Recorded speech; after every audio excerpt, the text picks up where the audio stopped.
quiet corner of the street stood a small shop with white-framed glass windows and an old signboard that read, "Wilder Bloom." From the outside, the shop looked like a misplaced piece of spring in the midst of a city always in a rush.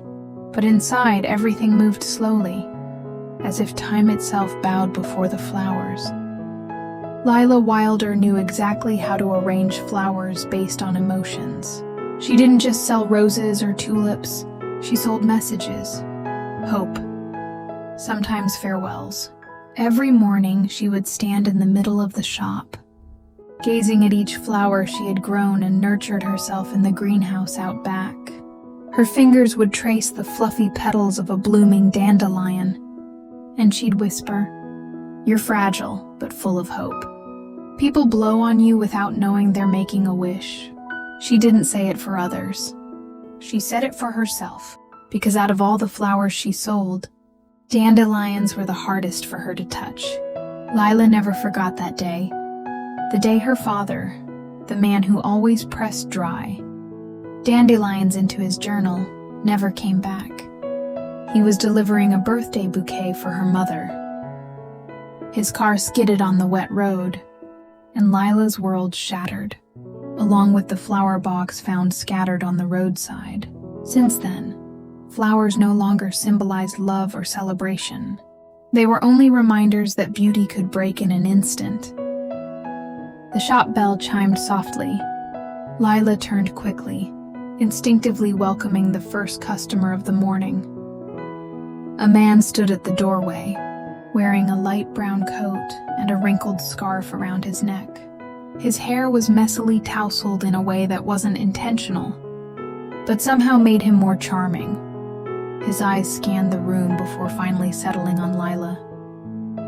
"Hi," he said hesitantly. "I need flowers for my girlfriend." Lila nodded, letting the bell's soft jingle end the brief exchange. She walked to the counter silently and picked up a sheet of ivory wrapping paper. "What kind does she like?" she asked curtly. The man, Rowan, as he would later introduce himself, scratched the back of his neck, staring at the rows of flowers behind Lila like someone lost in an art gallery. The pretty ones." Lila raised an eyebrow. "All the flowers here are pretty. That's the point." Rowan laughed awkwardly. "Okay, maybe ones with a nice meaning? Something about love, but not too cheesy." Lila looked at him as if assessing whether he was serious. Then she turned around, selected a few stems, and arranged them wordlessly. Her hands were swift but never rushed. Within minutes, she handed him a bouquet tied with a simple ribbon. "These are Lisianthus and baby's breath.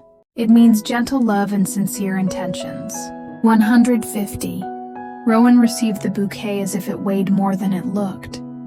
He opened his mouth, perhaps to say thank you, but Lila had already returned to her place at the counter, her eyes focused on a lavender plant that needed watering. Rowan finally murmured, "Thanks," before stepping out of the shop, the door chiming once more. Lila looked at the dandelion by the window. Its white petals trembled, stirred by the breeze from a small vent above the door. She whispered softly, "No one ever stays here long, do they?" The small flower shop stood at the corner of a rarely traveled street. There was no flashy sign or fancy display, just a large glass window often misted with morning dew, and a soft chime above the door that sounded every time someone entered. Lila liked the quiet. In a world where everything moved fast and loud, her flower shop was the one place she could control her own rhythm. It was here that she arranged colors, sorted scents, and set the pace like a conductor playing only for herself. Her hands moved deftly as she tied a white ribbon around a bouquet. Pale yellow dandelions were hidden between white, roses and baby's breath. Simple for a customer who wanted to say goodbye. She didn't ask for details. "Dandelion means hope," she murmured softly, though no one was there except herself. "Hope for what?" For those who leave, or for those left behind? The door jingled. The bell chimed softly.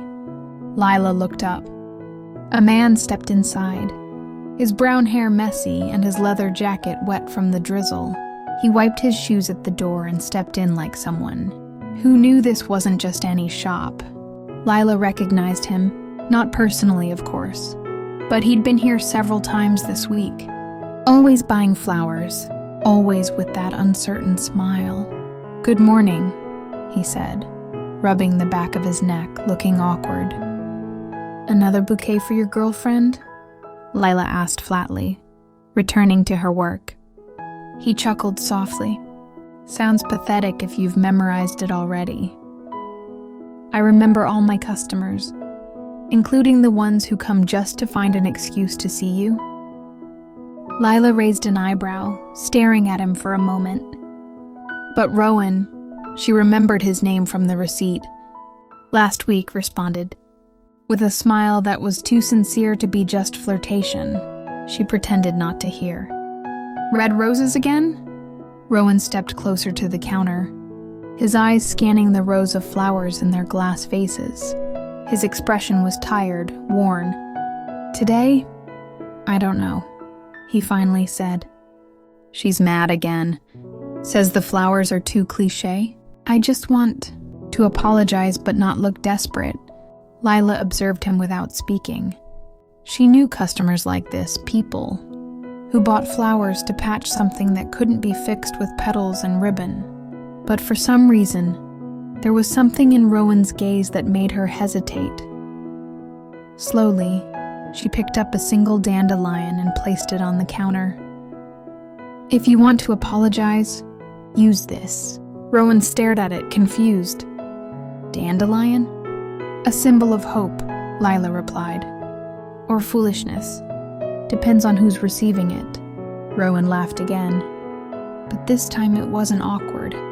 It was warmer. "In that case, I'll take one." He paid, then stood for a few moments without moving, as if wanting to say something more but changing his mind. Finally, he just nodded and walked out, the soft chime of the bell hanging in the air. Lila watched the door close slowly. In her hands, the white ribbon was still half-tied. "Hope," she whispered quietly. "Only for those foolish enough to believe." Peony, the unspoken wound. Light rain tapped gently against the window pane, creating a quiet rhythm that accompanied the morning. Wilder Bloom was filled with the sweet scent of peonies, freshly arranged by Lila near the entrance. Soft pink, their petals curled as if hiding secrets. Peony, bashfulness and unspoken wounds. Read the small note Lila had hung on the vase. The shop bell chimed for the second time that week. "Still don't know what flowers she likes?" Lila asked flatly without turning around. Rowan let out a small laugh from the doorway. He was still wearing the same scarf, now damp at the ends. "Good guess. I must be a terrible customer." Lila didn't answer. She only glanced at him briefly before returning to wrap the last bouquet she hadn't had the chance to finish. "I thought she liked roses, but she said they were cliché. Then I gave her lilies, she's allergic. Next, I tried orchids. She said they felt too cold." Rowan shrugged. "So, yeah, here I am again." Lila stepped closer, standing in front of the display. "Peonies," she said, pointing to the flowers near the door. "Unspoken wounds. Fitting?" Rowan went quiet for a moment, then gave a wry smile. "Maybe more fitting for me." Lila paused, watching his expression.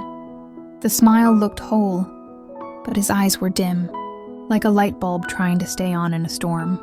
"You know," she said softly while picking up a peony, "this flower only blooms for a short while, but people still adore it, even though it'll fall apart soon."